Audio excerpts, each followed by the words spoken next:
Hi everyone, today we are having a volunteer day on board the Aurora. So we've got a few volunteers that have turned up already. It's early, the weather is getting a little bit warmer now. It was really foggy this morning. So I'm hoping as the day goes on I can take a lot of my 20 million hoodies I've got on to keep myself warm. So the plan today is to tackle the port side railings, sand them all up, give them all a good coat of paint. We've got some plates to make for the top of the railings, so we've got a bit of cutting to do, we've got a bit of welding to do. Sure the guys are up to the challenge. Okay. So we've got Bob and Jeff who have arrived to come and give us a hand. So they're at the moment cutting all the lights off that are on the sides of the railings, and then we can start doing some prep work. So we've got Jeff. Hi Jeff. Hello. And we got Bob. Hello. And they're cutting off all the railing, all the lights that they're very well secured on, aren't they?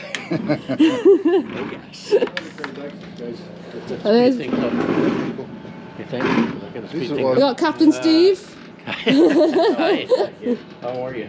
Today we're going to try the wire feed welder on. Chris hasn't used it. So what we need to do is, it's got flux core wire, so we don't need a bottle of argon. And I've never used one of this particular brand before, so I'm kind of learning as I go. If it works, you're good. Yeah. So I don't know what to do if I have to. Don't worry. If I have to behave myself on camera, I don't know what to do. Just be yourself. Oh, you don't want that. You really don't want that. You want me to behave.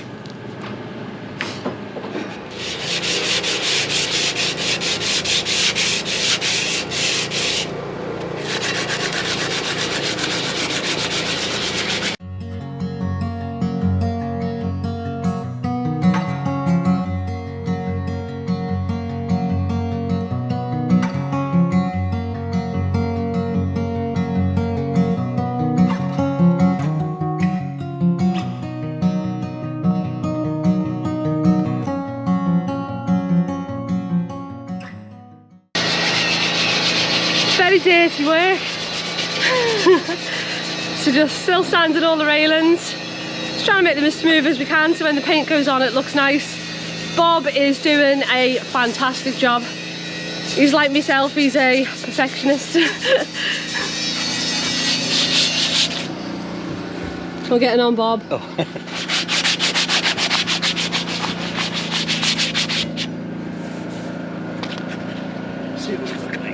So the next step we've got to do is bring the weld around and just finish off welding the handrails before we paint them off.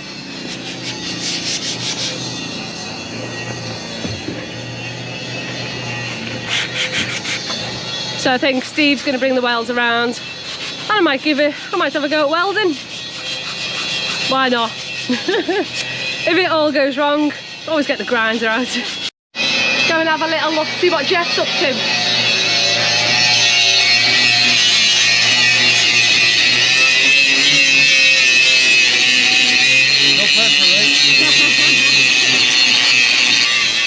So what Jeff's doing, he's cutting plates for the handrails.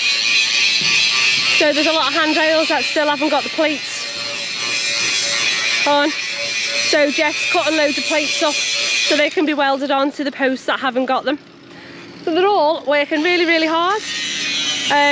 Having a lovely day. The weather is warm now. I'm down to a t-shirt. I've got a t-shirt on. So it's all fun.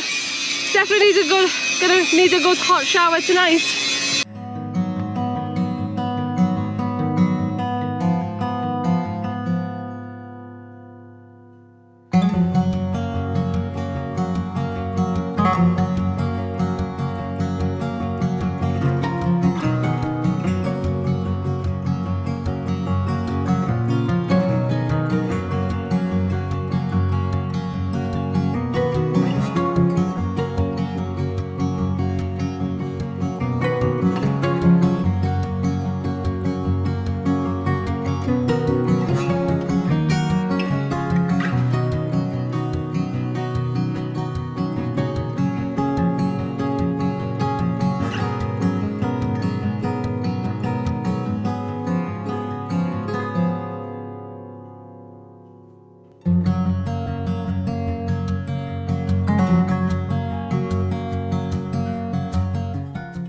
Okay, so that welding wasn't successful. The generator's just not powerful enough for it. So it wasn't my crap welding. Was it, Chris? At least it makes for a good excuse. No, so it wasn't me, but are we going to get the stick welder out? It's already out. So we're going to get the stick welder out. I've never ever welded with a stick. It's an art form. So I'm actually looking forward to giving this one a go. So get rid of that little crappy welder. It's just not, we haven't got the power for it. That needed what, 20 amp? Needed, this needs 20 amps. We have about 14, but this Honda generator has a welder built in and it does stick fantastic. So we're just going to use the native welding system out of this Honda generator. Cool. So I'm going to learn a new skill. So I'll be able to go home and hopefully show Simon that I'm now I'll hopefully, will I be a qualified stick welder if you teach me? Well, we'll find out. Give it a go. Either you're good or you're bad. I think I'll be good. Actually, I'm not going to say that. I'll be rubbish. And then anything better than rubbish is the bonus, isn't it?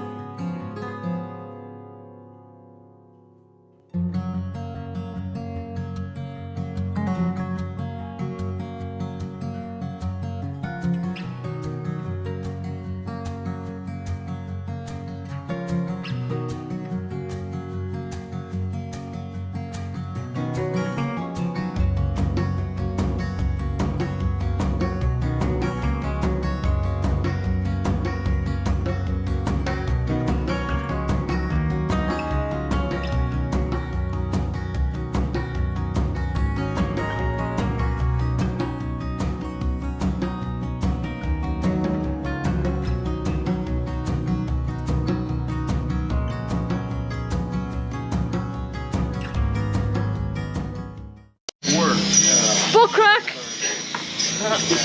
Now nobody tries to dig the old ways. You can find them.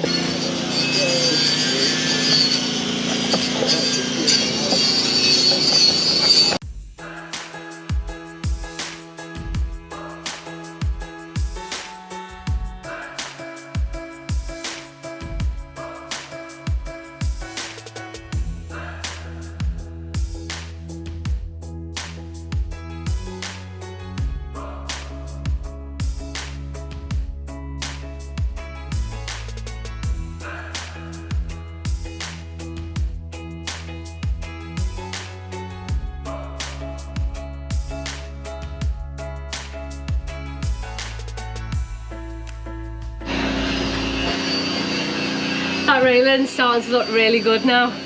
So it's just had one coat of primer. So after like 3 more top coats, it's gonna look like new again. Like and subscribe!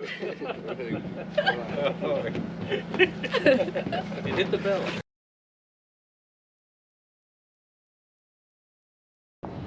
So I've got Chris with me from the Aurora Restoration Project.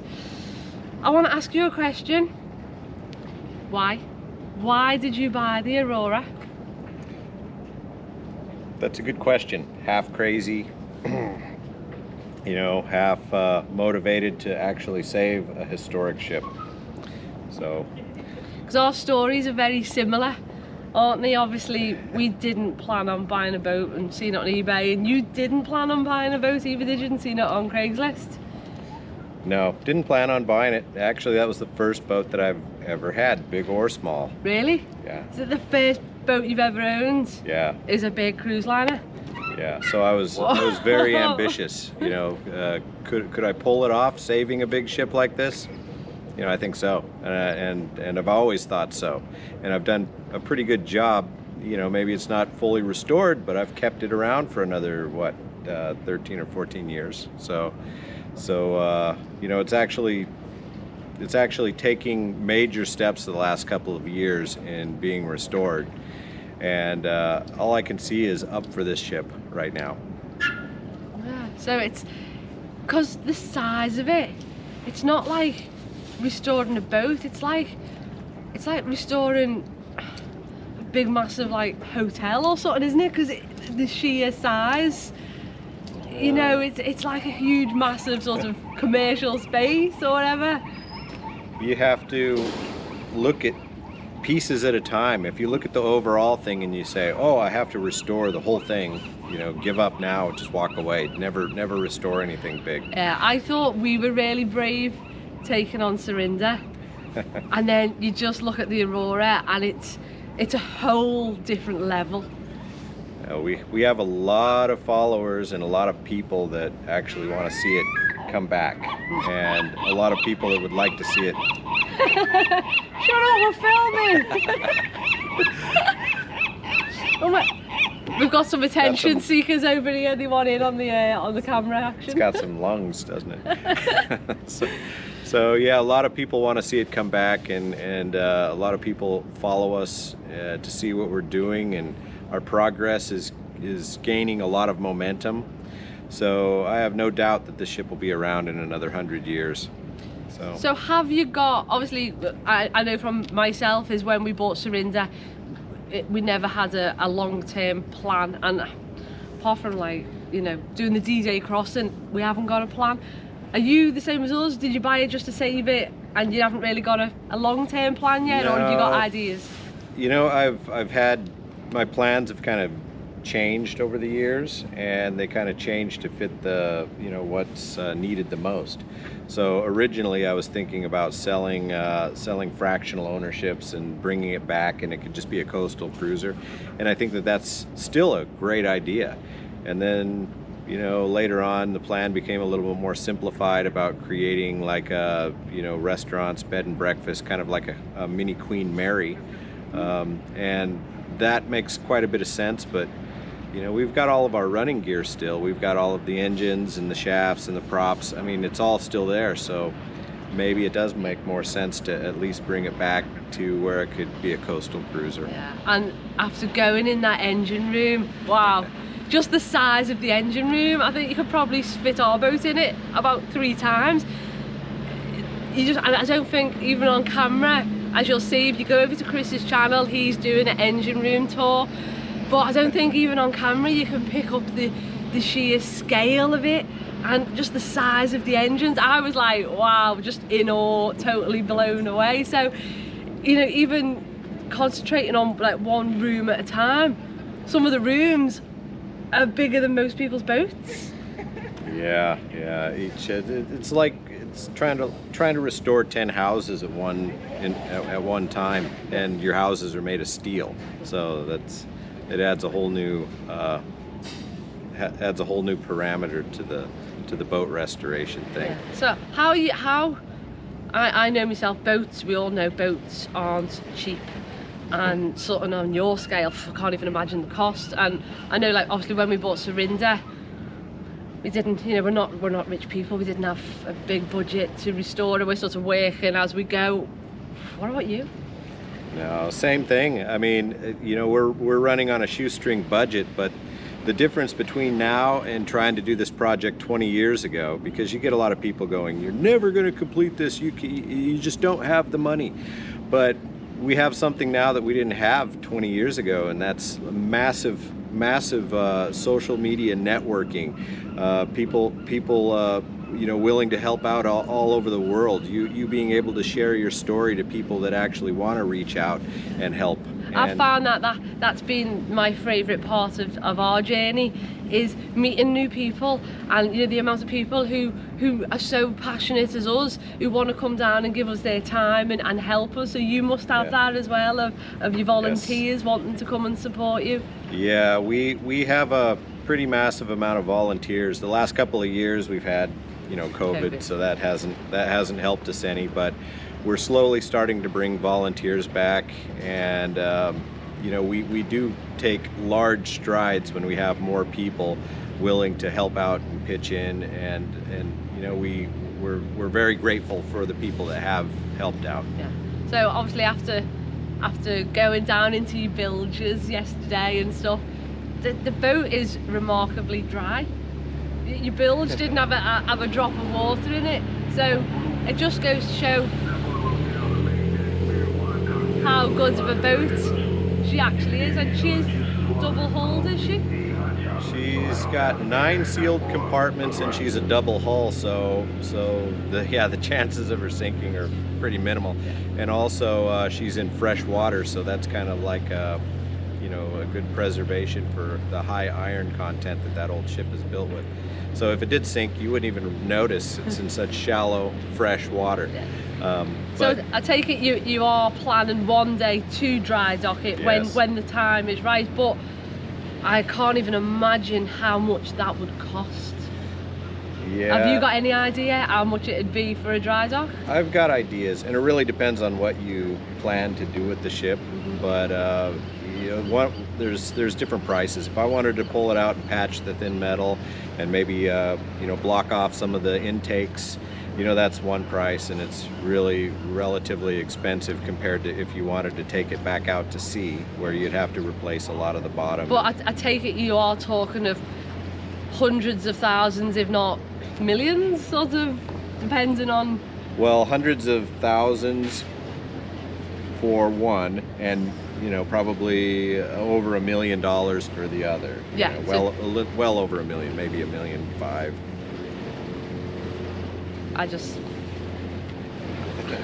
It's a mind-blowing amount of money, and I know that you are in the same position as us.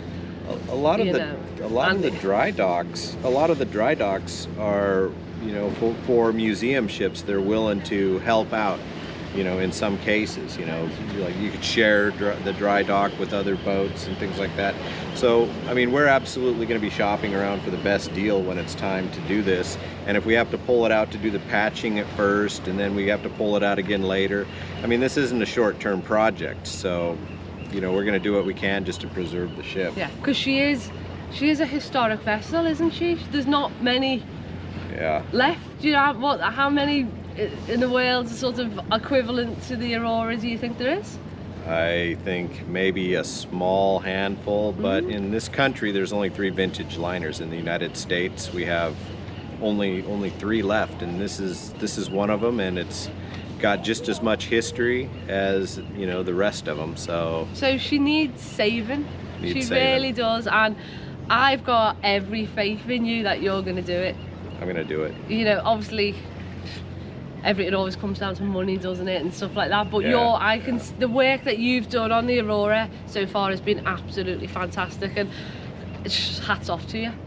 Even the deck, you look at the amount of work involved just with the restoration you've done on the front deck is mind-blowing, Yeah. And because it's a not small project, the price just of what, steel? Oh God. Yeah, we've done it mostly with our own finances so far, and we continue to use our own finances, but some of these projects are bigger than our finances, and that's kind of where in the future we're gonna need help, because this ship isn't necessarily for our hang on. So, in the future, we'll probably need help on some of the larger projects that we can't afford to do on our own. But we don't look at this ship like it's, my home, our private ship. This ship, we're giving it back to the world. We want the world to come see the ship. We want the world to enjoy what it is, and and take the tour. But you are living on board the Aurora, and obviously you've got to, because you want to keep her safe and protected, don't you? But I take it, obviously, because you want to pour every bit of money that you've got into the boat, it's practical to live on board where you're not paying for a house and traveling to the boat. So that's benefiting the project, and because you're there 24 hours a day, you get more time to do stuff, don't you? It gives us a lot of time to do things. Would we rather live in a house and go to work at the ship? Yes, absolutely.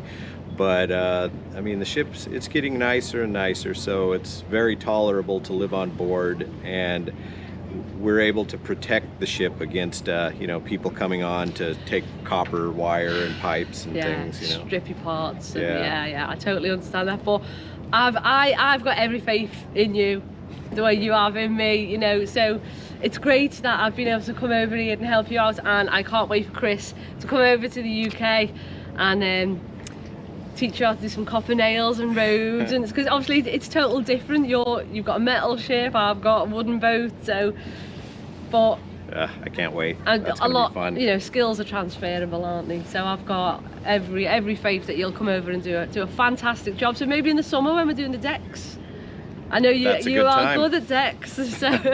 So thank you so much for letting me come and explore and poke around. So don't forget, go and subscribe to the Aurora Restoration channel, because obviously we've got a lot of content. He's got a mega amount, so there's going to be loads of videos coming on all the projects that he's filmed in the past and also what's to come in the future. So it's going to be really great. I'm really looking forward to following it, so make sure you do too.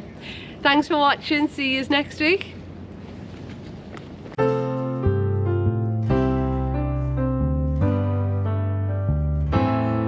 If you see what we can see, then adventure waits for all of us. There's a place that we should be. Come along, come along.